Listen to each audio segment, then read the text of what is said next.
को सगुन जोहार मानवा जुडसी यूट्यूब चैनल रे आप सानाम को सगुन दाराम। तो तेहना लाइव वीडियो रे दो आलेया ग्रुप रिया तीना चैनल को मेना ओना रिया थोड़ा गान अपडेटिंग लई तबना आर चित को ओका को चैनल रे हिजुक कना ओना कोई लई तबना। तबे देलाबन उसरा माछा हिजुक तबन पे लाइव सेशन रे।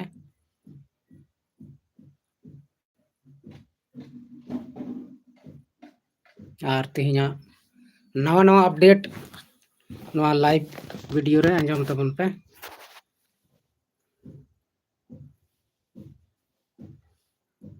आलेया जहाँ ग्रुप में तले एसटी उथनाव ग्रुप ओना रिया तीना यूट्यूब चैनल को मेना ओना रे अपडेट हाँ इन लई तबना।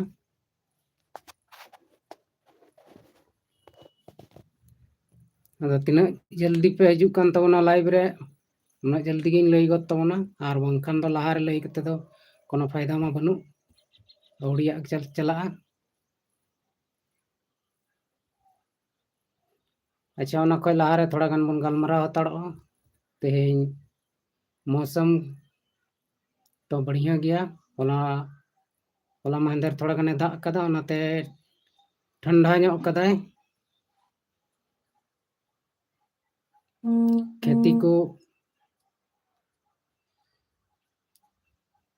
खेती को लगी हाँ भाले गे हुयुक कना हाँ आफर को हुई बड़ा कना घोड़ो को और जोंडरा बाड़गे को सी बड़ा हुयुक कना। एदो नुंका गे चोटरेन सिरजनियो जदी दा दिए बन खान नेस बछर मौज तेबन चास बासा और आबवा जीवन रे मौज तेबन तहनो।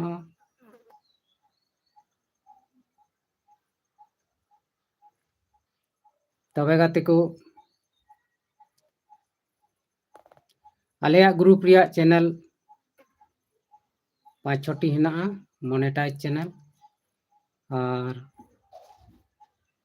ओना को चैनल लगी शूटिंग हुयुक कना शूटिंग जारी गया। नितो ताजा अपडेट दो नवा मेना जे मानवा जुडसी यूट्यूब चैनल लगी बारिया शॉर्ट फिल्म शूट होई कना। डांसर रिया को यूट्यूब चैनल लगी हाँ शॉर्ट फिल्म शूट होई कना और सिला मारांडी ऑफिशियल यूट्यूब चैनल लगी शॉर्ट फिल्म शूटिंग कंप्लीट कना। नितो दो एडिट रे मेना आदो आलेरेन एडिटर डीके एडिटे कनाए साथ रे म्यूजिशियन को मेना को आले ग्रुप रेन गे उनको ओना को कंप्लीट दना बस मिद बार दिन भीतरी रे नवा को चैनल रे आबो नवा को शॉर्ट फिल्म बन नेला। विशेष कते मानवा जुडसी यूट्यूब चैनल रिया इन लई तबना नवा रे दो बारिया शॉर्ट फिल्म शूटिंग रेडी कना एडिट हो मिटेन दो एडिट कना ना और ओना शॉर्ट फिल्म रिया नितुम दो हुयुक कना मिटेन दो हुयुक कना अनलीगल दुलड़। आदो अनलीगल दुलड़ चित लका हुयुक कना ओना बन नेला और बन बुझा ओना शॉर्ट फिल्म बन नेला तब गे बन बुझ दाड़िया लीगल अनलीगल चित लका को दुलड़े कना ओना दो। और मिटेन दो हुयुक कना हायरे किमिनी माने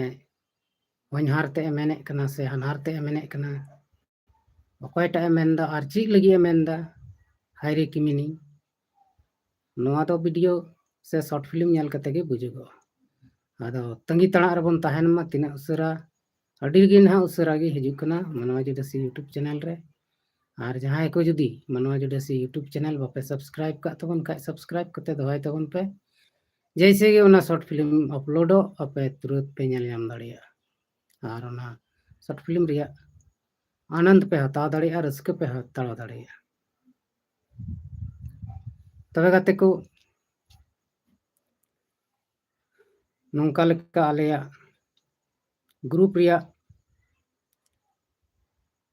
जहाँ को अपडेट में लई के तबना नौका गे लाइव सेशन रे हेज कते आर ताजा ताजा अपडेट इन लई दी तबना तो तिहिंग हो मिटन शॉर्ट फिल्म शूटिंग हुयुक कना और ओना दो ना सिला मारंडी ऑफिशियल यूट्यूब चैनल रे अपलोडोगा और मिटन दो ना डांसर याकुल यूट्यूब चैनल रे तेहें शूटिंग चालू कना और नितो किछु समय खान गे ओना साम शूटिंग दो शुरू अना नितो औरिले उडुको आदो आपे पूरा पूरी सपोर्ट एमो तबन पे वीडियो को नेल कते और आलिया मोटिवेशनल हिम्मत साहस को बढ़ाव कताले पे ताकि आले नौका गे आर ले मज मज वीडियो से मज मज फिल्म को ले अगू दाड़िया सेरिंग कोरेना अपडेट दो फिलहाल आवड़ी आना सेरिंग को बांग रिकॉर्डिंग होई कना आदो रिकॉर्डिंग आले नंदे आले ठेगी रिकॉर्डिंग रिया व्यवस्था रे मेना लेया तीना उसरा ले दाड़िया कना उना उसरा गे रिकॉर्डिंग स्टूडियो हो सेटअप हो किछु किछु गान सामान घटाव कना ओनाते औरी ले चलुया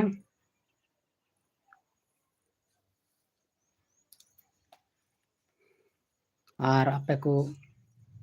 ओकालकाना फिल्म से ओकालकाना वीडियो नेल जोंग पे मेन जोंग कान तबना कमेंट बॉक्स रे जरूर पे लई तबना और मानवा जुडसी यूट्यूब चैनल थोड़ा गान जस्ती ᱧᱚᱜ पे सपोर्ट तबना चेदा बहुत लो क्वालिटी रे मेना माने रीच डाउन कना आदो ओना रिया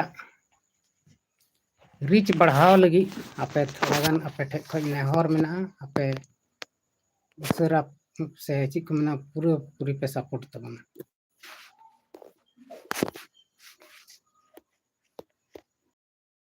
सनामा ले बनावादा और अपया नुका सपोर्ट तहलेन खान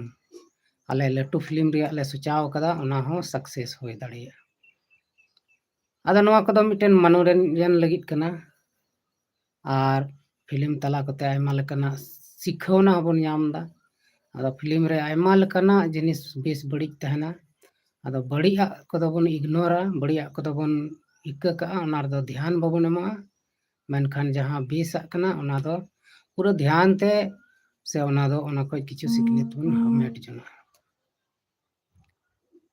ना दुनिया रे अडिगान यूट्यूब चैनल में ना से अडिगान बया मिश्रा फिल्म को बनादा आयमा लेकना जिनिस को बनादा और नवा डिजिटल जुग रे सनाम होड़ मिद घड़ी समय बन एमदा मोबाइल रे अबुआ मने जीवी लांगा को कान ओना वीडियो से फिल्म को नेल कते थोड़ा गान शांति बन अटकार आदो नौका गे आपे को सनाम गणो सपोहट एमा तबन पे और मी एटागी अब बन गणो गपड़ो तेगी अबुआ जीवन दो मज चला तबना जहां सला शैतान हट जहां सला बैरी दुश्मनी दोहो कते दो संसार दो बेसते दो बांग चला तबना नवा जीवन रे अडी लेकाना दुख तकलीफ हजुआ हिम्मत साहस मने कटे कते से भागी हुदिस कते ओना को बन ताब रिया बन कुरुमुटुइमा और नवा दुनिया रे जहां होड़ गे एटा होड़ बड़ी सलाह से बड़ी कमी मेता को लगी दो बाको कुरुमुटुइदा मेनखान कभी कभी नुका हुआ जे उनिया बेस सलाह ते हो बड़ी होई दाड़िया आदो ओना को खय हाँ अब सहाड़ रबन तहना एटा होड़ बड़ी डहार ते आलोबन आयुर कुमा और अपनार हो बड़ी डहार से बाबन चलाक मा जहाना गेबन कमी भागे तबन हुदिस लेमा हुदिस कते गेबन ताड़ाम मा जहाना कमी नित हबिते अडिगान लाइव सेशन रेपे जुड़ाव कान तबना कमेंट बांग हजूक कना कमेंट ऑफ गया से चेक लई बाई बुझ दाड़ियाक कना जय बाहू लाइव रे किछुगान हड़ बन जुड़ाव कना और बन गालमाराग कना अड़ी रस्का रिया कथा कना तेहेñ अब झारखंड राज रे आयमा लेकाना हुयुग तेगे तहन कना उतार चढ़ाव दुख तकलीफ खुशी रस्का जतोवाग गे हुयुगोग कना उनका लेका गे हेमंत सोरेन जेले चलावना दुख रे को तहनला उनी उडुकना रस्कैना को चंपाई सोरेन मुख्यमंत्री को बनाव किदिया रस्का रे को तहनला चंपाई सोरेन इस्तीफा को एम चुक दिया चंपाई सोरेन दुख अटकार केदा और नते हेमंत सोरेन मुख्यमंत्री बनावना आयमा हड़ रस्का को अटकार केदा आदो तीना हड़ दुख और रस्का रे मेना बना थोड़ा कमेंट रे पे लई तबना आदो नय नुकाते अब झारखंड राज हो चलाक कना किसण को किसण गे रेंगे को रेंगे गे तीना को कमीदा अबोरेन नेता को रेंगे नाचार हड़ लगी अब बन नेले कान गया और बन नेल अगुये कान गया और बन नेल गया मेनखान अब मिडिल क्लास रेन हड़ लगी दो कोई हाँ चीज हमको चिकायदा अपनार तेगे सनामा चिका हुआ से राजनीति नेता उनको दो आको आकोआ को चिकायदा अबुआ दो चीज हम को चिकाय तो आर मिद दम अपडेटिंग लैया तबना थोड़ा संगे ᱧᱚᱜ पे हेज कान तबना लाइव रे पे जुड़ाव काना ठीक है तो मानवा जुड़ासी रे अपलोड लगी बारिया शॉर्ट फिल्म रेडी कना अनलीगल दुलड़ और हायरी किमिनी नवा अडी लगन गे हजूक कान तबना हा मानवा जुड़ासी यूट्यूब चैनल रे ñal ñam बन रस्का अबन शीला मरांडी ऑफिशियल रे शूटिंग चलाक कना होला तेहेñ डांसर रिया कोल रे शूटिंग चलाक कना और आले मिटे जहां ग्रुप ले बनाव का एसटी उथनव आखड़ा ᱧᱩᱛᱩᱢ ते ओना ग्रुप हों लहा से इदी लगी कुरुमुटु रे मेना लेया तीना हड़ नवा रे को तहनक कना तीना हड़ को अचोगक कना ओना दो बाबन लई दाड़िया मेनखान अबो तीना एसटी मेना बोना सनाम लहा से ची लेकाते बन रकाब दाड़िया ची लेकाते अबो विकास होय दाड़िया राजनेता मा अने उनका को विकास बन मेनखान अबो अपनार तेगे विकास होय तबना ओना को लगी तेगे आले नवा एसटी उथना आखड़ा ले ग्रुप ले तैयारी कदा और नवा सला आले आयमा हड़ ले जो पड़ाव को रिया ले कुरुमुटुया और जतो हड़ रोजगार मा को रिया कुरुमुटु रे मेना लिया आदो सनाम हड़ गणक तबन पे होय दाड़िया मिद दिन नवा हराबुरु लेखान से हराबुरु लेनखान नवा संस्था से नवा एनजीओ से नवा ग्रुप खन जतो हड़ पैसा बन कमा दाड़िया और पैसा कमा रिया माध्यम दो ऑनलाइन और ऑफलाइन बनार तेगे पैसा बन कमिया आदो नोंका लेकाते नवा रकाब लगी रहा आले कुरुमुटु मेना लिया आदो आलेया चैनल को सब्सक्राइब करते दोहय तबन पे चैनल करे हों अपडेट ले एमो और ओना अपडेट ñal कते आप पे बुझाव दाड़िया सरीगी ची को कमीदा और हड़ को लगी हाँ ची को चिकायदा सनाम अपडेट चैनल करे पे ñामा आले चैनल जहां को लैय कान जहां को पे बडाय ओना को सब्सक्राइब करते दोहय तबन पे और हजूक कान दिन रे ओना रिया लाभ जतो हड़ बन ñाम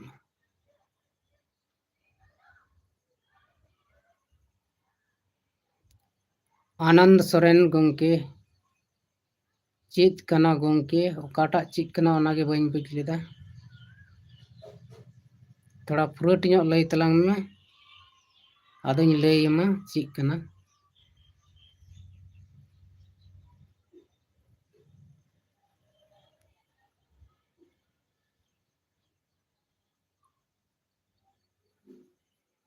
तो आलेया जहां कमी होरा ले एहब का ओना को दो जारी गी मेना आर जारी गी तहना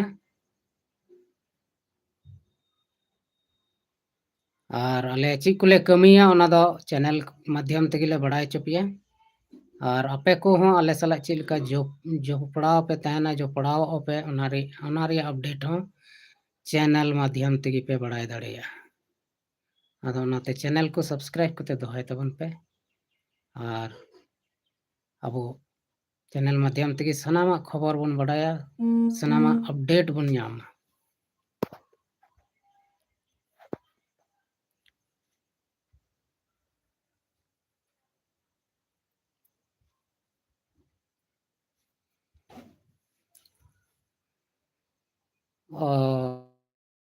बाम बुझाव बाबेन बुझाव लेदा चेद कना बांग नेट नितगे वीडियो लिंग ᱧᱮᱞ दा